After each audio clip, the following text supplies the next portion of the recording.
And we'll continue with The House Like a Lotus by Madeleine L'Engle. Writing the journal for Miss Zalosky was as much fun as it was work. Even if I didn't tell her about being with Zachary in Delphi, I enjoyed writing about Apollo and Dionysus.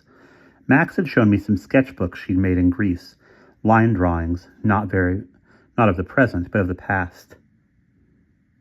Semele and Swan, Jason being brought up by the centaur Chiron, Orpheus with his harp. There were other notebooks I loved looking through, each one dealing with a special place in time, the Bushmen of southern Africa, a race of tiny people who had come, Max thought, originally from Egypt. The Scaghtikoke Indians, from the part of New England where my grandparents still live, and where I was born, the Nomads, or Nubidians of South Africa.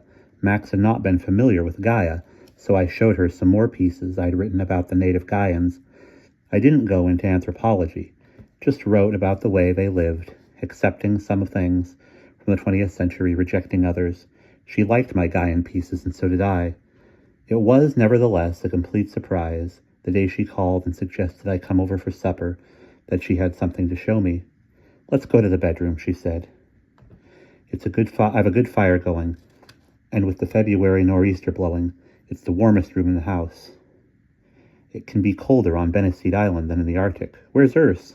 Shopping on the mainland, planning something special for supper. I paused on the landing as usual to look at the laughing Christ.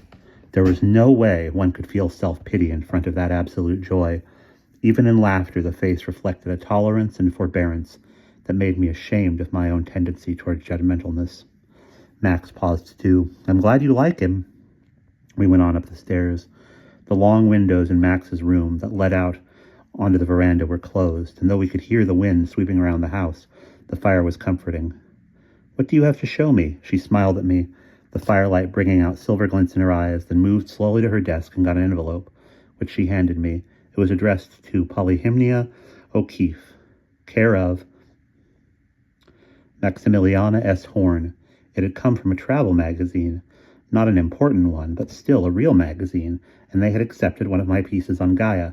I wouldn't get any money, but I'd get 2 complimentary copies of the magazine. I couldn't believe it.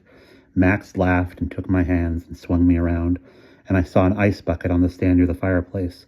"This calls for a celebration." She put a napkin over the bottle and uncorked it gently. The idea that the champagne cork should pop up to the ceiling is insulting to good champagne.